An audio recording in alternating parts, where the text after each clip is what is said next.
wind came down. Who's to know what happens when the world ends? At least मेरे phone का मोए मोए हो गया था, so I got a new one as a surprise. I wish you a warm. I wish you. it's an awful house. And I wanted to get you out. This week I am experimenting with so many different types of content, and you will be seeing something that I had wished to write since past few days or past few weeks, because the condition of this world is becoming dire. And I just feel so happy that I never stop or I never stick to a certain thing. I just keep experimenting with everything. So even though if it's about content of my reel, or be it switching over to trying out new types of content for YouTube, definitely it is quite difficult, because you don't know what the consequences will be, you don't know what the results will be, if you'll fail or you'll succeed, but you just need to keep going. एक चीज़ जो exam के time बिल्कुल नहीं हो रही वो पढ़ाई है।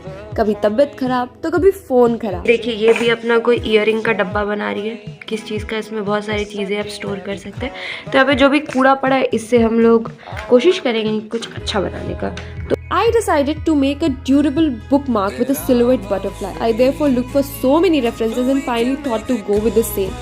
अब हमें इसके ऊपर एक बटरफ्लाई बना के चिपकाना है। Meanwhile, Isha helped me with putting them together using a wooden friendly Fevicol, and I began to draw all sorts of design that seemed to be a crab but butterfly.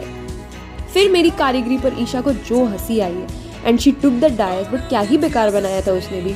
हमें लगा था सिर्फ हमारी ही drawing खराब है। Then I went with my last design, जो होगा देखा जाएगा। एक मास्टरपीस को बनाने में बहुत कुछ सैक्रिफाइस होता है। मीनवाइल हमने बटरफ्लाई की मुंडी सैक्रिफाइस कर दी।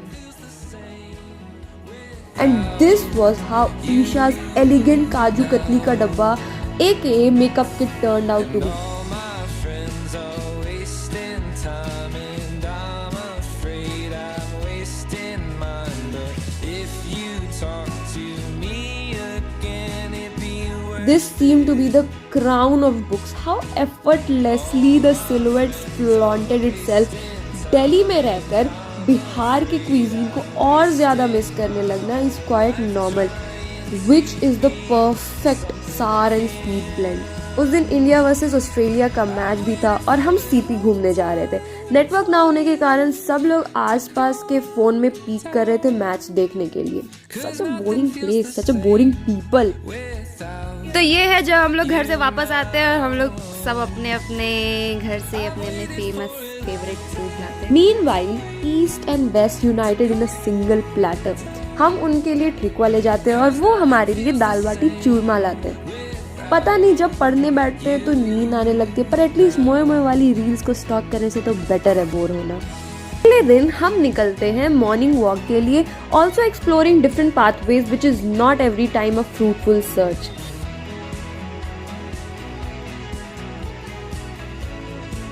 Then I had to take a shower और सोसाइटी का ओरिएंटेशन भी था।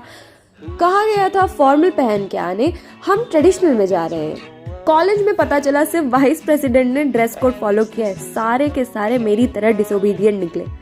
Midway I had to attend an important meeting which made me already half an hour late, so I had to rush to the college because this was so unlike the joint secretary. पर इन्हें कौन बताए कि हम अपने कारण नहीं किस्मत के कारण लेट होते हैं। टाइम से आधे घंटे पहले निकलने के बाद भी 1 घंटे बाद पहुंचते हैं। And the embarrassing thing was कि हमें इंट्रोडक्टरी स्पीच देना था और हम गुड मॉर्निंग जजेस बोल कर आ गए। Why do I have to always be in the debating zone? And then comes those lectures जिसे आप अटेंड ही अटेंडेंस के लिए करते हैं। घर आकर असाइनमेंट्स खुद के और रूममेट्स दोनों के करने पड़ते हैं। I mean I help them sometimes with organising the pictures. घर का कबाड़ा हो रहा था तो Seemu began the cleaning process and I was capturing हर फॉर माई यूट्यूब वीडियोज। घर पर मम्मी पापा कभी काम नहीं करने दिए और यहाँ कोलू का बैल बनना पड़ गया है। Wind came down. The second I get caught by you. Course भी क्या है, जिसको फ्री में एडवाइस लेनी है इधर से लो। किस चीज़ का एडवाइस? आयुर्वेदा।